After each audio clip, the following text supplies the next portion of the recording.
Hey, what's up, Hooter? Oh, wait a minute. Wait a minute. Just hold up 1 second. I said, what's up, Hooter? What I meant to say was, uh, good morrow, Your Highness. I think that's what you typed in there. Good morrow. Or marrow. Morrow. Good morrow. Good morrow, Your Highness.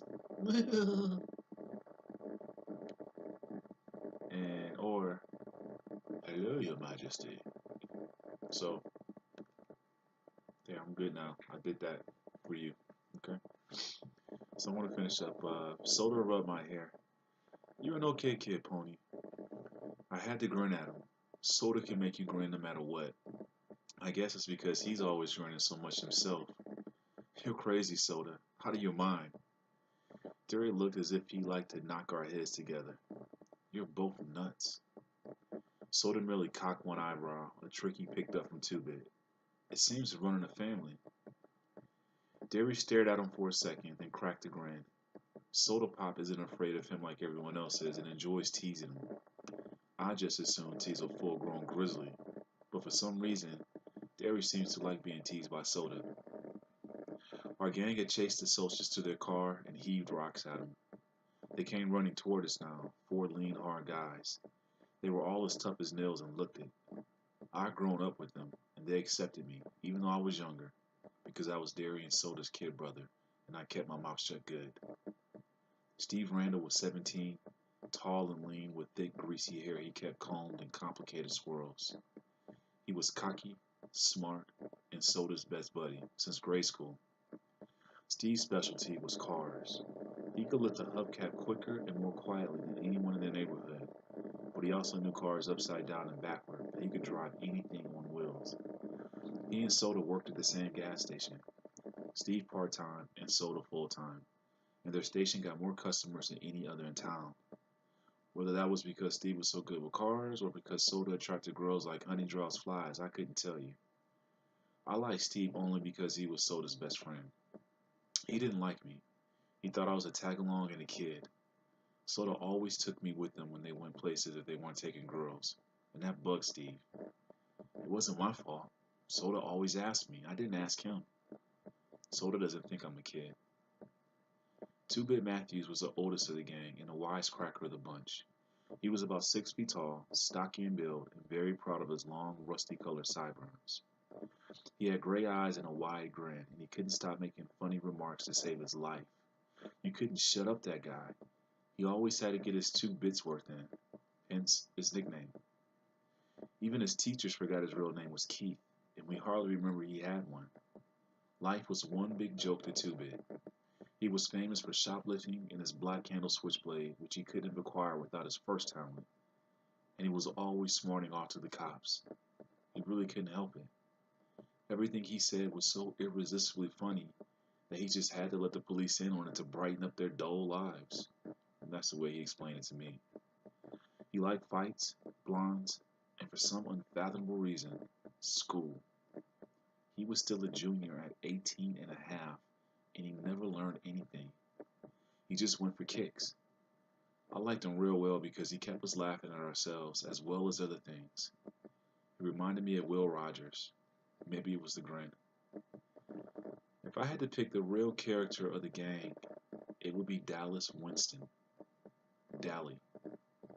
I used to like to draw his picture when he was in a dangerous mood, for then I can get his personality down in a few lines. He had an elfish face, with high cheekbones and a pointed chin, small, sharp animal teeth, and ears like a lynx. His hair was almost white, it was so blonde, and he didn't like haircuts or hair oil either, so it fell over his forehead in wisps and kicked out in the back in tufts and curled behind his ears and along the nape of his neck. His eyes were blue, blazing ice, cold with the hatred of the world, the whole world. Dally had spent 3 years on the wild side of New York and had been arrested at the age of 10. He was tougher than the rest of us. Tougher, colder, meaner. The shade of difference that separates a greaser from a hood wasn't present in Dally. He was as wild as the boys in the downtown outfits, like Tim Shepard's gang. Ten Shepherd, you're gonna hear about his gang a lot, Pooter. So just remember that, okay? It's a different gang than Soda Pop's gang. In New York, Dali blew off steam in gang fights. But here, organized gangs are rarities. They're just small bunches of friends who stick together, and the warfare is between the social classes. So this that sentence, baby, says in New York, Dali blew off steam in gang fights. But here, the author, she doesn't really mention where here is. So, in my opinion, it's somewhere in the Midwest, maybe Oklahoma, maybe even Texas. A rumble, when it's called, is usually born of a grudge fight, and the opponents just happen to bring their friends along. Oh, there are a few named gangs around, like the River Kings and the Tibber Street Tigers, but here in the Southwest, there's no gang rivalry. So Dally, even though he can get into a good fight sometimes, had no specific thing to hate. No rival gang, only socius. And you can't win against them no matter how hard you try, because they've got all the breaks, and even whipping them isn't going to change that fact. Maybe that's why Dally was so bitter. He had quite a reputation. They have a file on him down at the police station. He had been arrested, he got drunk, he rode in rodeos, lied, cheated, stole, rolled drunks, jumped small kids. He did everything. I didn't like him, but he was smart. You had to respect him. Johnny Cade was last and least. If you can picture a little dark puppy that had been kicked too many times and is lost in a crowd of strangers, you'll have Johnny. He was the youngest next to me, smaller than the rest, with a slight build. He had he had big black eyes and a dark tan face. His hair was jet black and heavily greased and combed to the side, but it was so long that it fell in shaggy bangs across his forehead. He had a nervous, suspicious look in his eyes, and that beating he got from the soldiers didn't help matters. He was the gang's pet, everyone's kid brother. His father was always beating him up. His mother ignored him, except when she was hacked off at something. And then you could hear her yelling at him clear down at our house. I think he hated that worse than getting whipped. He would have run away a million times if we hadn't been there. If it hadn't been for the gang, Johnny would never have known what love and affection are. That's a little bit of foreshadowing, okay? Oops. Oops. Oh, just a sample.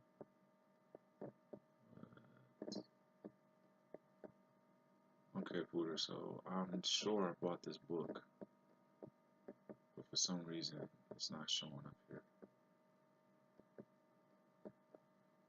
Alright, baby, so I want to stop right there, because I'm pretty sure I thought I bought this book, but right now it's not showing that I have it. I know I bought this book. Maybe I bought it on the... Oh, I know where I bought it at. I'm going to hit pause real quick. Okay, I'm back. If it hadn't been for the gang, Johnny would never have known what love and affection are. I wiped my eyes hurriedly. Did you catch him? Nope, they got away this time, the dirty Two-Bit went on cheerfully, calling the soldiers every name he could think of or make up. The kid's okay? I'm okay. I try to think of something to say. I'm usually pretty quiet around people, even the gang. I changed the subject. I didn't know you were out of the cooler yet, Dally. Cooler, that was another name for prison. Good behavior. Got off early. Dallas lit a cigarette and handed it to Johnny. Everyone sat down to have a smoke and relax. A smoke always lessens the tension. I had quit trembling, and my color was back. The cigarette was calming me down. Two-Bit cocked an eyebrow. Nice looking bruise you got there, kid. I touched my cheek gingerly. Really? Two-Bit nodded savagely. Nice cut, too. Makes you look tough. Tough, T-O-U-G-H, and tough, T-U-F-F, are two different words. Tough is the same as rough. Tough, T-U-F-F, that means cool, sharp, like a tough-looking Mustang, or a tough record. A Mustang's a car. In our neighborhood, both are compliments. Steve flicked his ashes at me. What were you doing? walking by your lonesome. Maybe the good old Steve to bring up something like that. I was coming home from the movies. I didn't think. You don't ever think, Derry broke in. Not at home or anywhere where it counts. You must think at school with all those good grades you bring home, and you've always got your nose in a book. But do you ever use your head for common sense? No, sirree, bub. And if you did have to go by yourself, you should have carried a blade. I just stared at the hole in the toe of my tennis shoe. Me and Derry just didn't dig each other. I never could please him. He would have hollered at me for carrying a blade if I had carried one. If I brought home B's, he wanted A's. If I got A's, he wanted to make sure they stayed A's. If I was playing football, I should be in studying. If I was reading, I should be out playing football. He never hollered at Soda Pop, not even when Soda dropped out of school or got tickets for speeding. He just hollered at me. Soda was glaring at him. Leave my kid brother alone, you hear? It ain't his fault he likes to go to the movies, and it ain't his fault that socials like to jump us. And if he had been carrying a blade, it would have been a good excuse to cut on the ribbons. Soda always takes up for me. Derry said impatiently, when I want my kid brother to tell me what to do with my other kid brother, I'll ask you, kid brother. But he laid off me. He always does when Soda Pop tells him to, most of the time. Next time, get one of us to go with you, Ponyboy 2-Bit said. Any of us will. Speaking of movies, Dally yawned, flipping away a cigarette butt. I'm walking over to the nightly double tomorrow night. Anybody want to come and hunt some action? Steve shook his head. Me and Soda are picking up Evie and Sandy for the game. He didn't need to look at me the way he did right then. I wasn't going to ask if I could come. I'd never tell Soda because he really likes Steve a lot, but sometimes I can't stand Steve Randall. I mean it. Sometimes I hate him. Derry sighed, just like I knew he would. Derry never had time to do anything anymore. I'm working tomorrow night. Dally looked at the rest of us. How about y'all? 2-Bit? Johnny K? You and Pony want to come? Me and Johnny will come, I said. I knew Johnny wouldn't open his mouth unless he was forced to. Okay, Derry? Yeah, Cincinnati school night. Derry was real good about letting me go places on the weekends. On school nights, I could hardly leave the house. I was planning on getting boozed up tomorrow night, 2-Bit said. If I don't, I'll walk over and find y'all. Steve was looking at Dally's hand. His ring, which he had rolled a drunk senior to get, was back on his finger. You break up with Sylvia again? Yeah, and this time it's for good. That little broad was two-timing me again while I was in jail. I thought of Sylvia and Evie and Sandy and 2-Bit's mini blondes. They were the only kind of girls that would look at us, I thought. Tough, loud girls who wore too much eye makeup and giggled and swore too much. I liked Soda's girl Sandy just fine, though. Her hair was natural blonde and her laugh was soft, like her china blue eyes. She didn't have a real good home or anything and was our kind, a greaser, but she was a real nice girl. Still, lots of times, I wondered what other girls were like. The girls who were bright-eyed and had their dresses a decent length and acted as if they'd like to spit on us if given a chance. Some were afraid of us, and remembering Dallas Winston, I didn't blame them. But most looked at us like we were dirt. Gave us the same kind of look that the socialists did when they came by in their Mustangs and Corvairs, and yelled grease at us. I wondered about them. The girls, I mean. Did they cry when their boys were arrested like Evie did when Steve got hauled in? Or did they run out on them the way Sylvia did Dallas? But maybe their boys didn't get arrested or beaten up or busted up in rodeos. I was still thinking about it while I was doing my homework that night. I had to read Great Expectations for English, and that kid Pip, he reminded me of us. The way he felt marked lousy because he wasn't a gentleman or anything, and the way that girl kept looking down on him. That happened to me once. One time in biology, I had to dissect a worm and the razor wouldn't cut, so I used my switchblade. The minute I flicked it out, I forgot what I was doing or I would have never done it. This girl right beside me kind of gasped and said, "They are right. You are a hood." That didn't make me feel so hot. There were a lot of socials in that class. I get put in the A classes because I'm supposed to be smart, and most of them thought it was pretty funny. I didn't, though. She was a cute girl. She looked real good in yellow. We deserve a lot of our trouble, I thought. Dallas deserves everything he gets and should get worse, if you want the truth. And Two-Bit, he doesn't really want or need half the things he swipes from stores. He just thinks it's fun to swipe everything that isn't nailed down. I can understand why Soda Pop and Steve get into drag races and fight so much, though.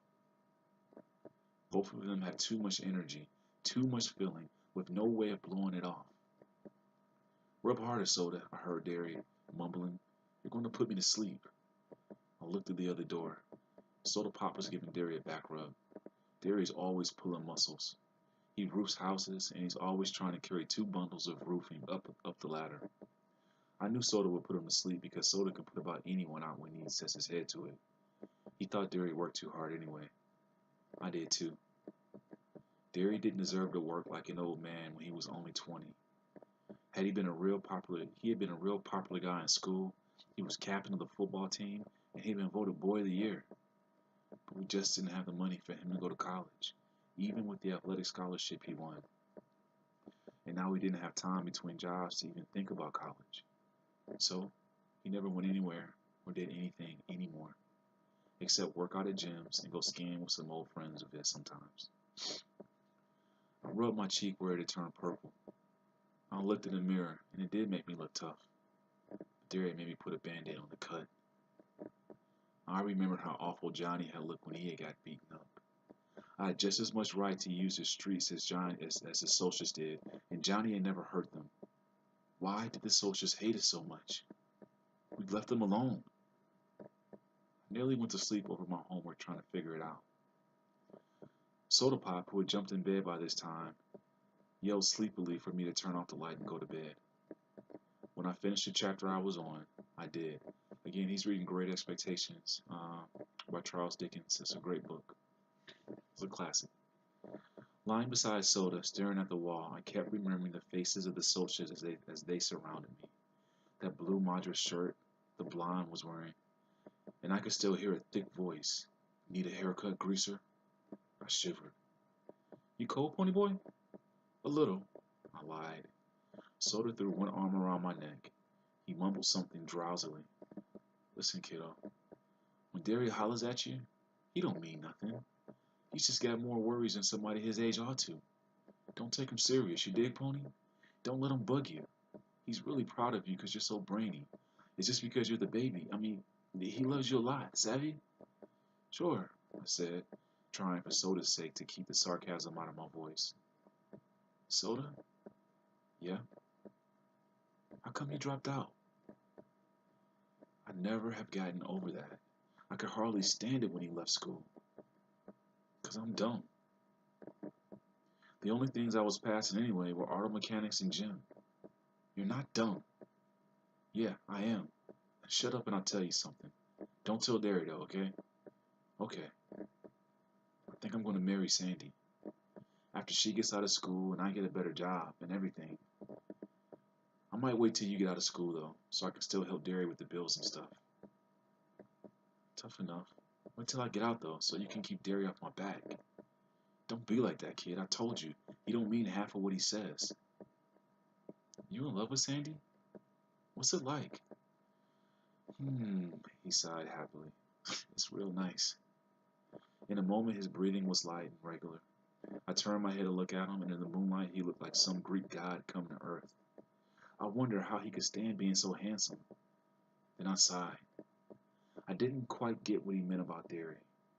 Derry thought I was just another mouth to feed and somebody to holler at. Derry loved me? I thought of those hard, pale eyes.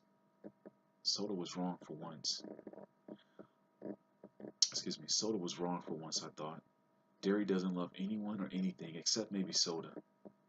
I didn't hardly think of him as being human. I don't care, I lied to myself. I don't care about him either. Soda's enough, and I'd have him until I got out of school. I don't care about Derry. But I was still lying, and I knew it. I lie to myself all the time, but I never believed me. That's it for now, baby. Next time I'll start chapter 2, okay? Love you, Your Majesty.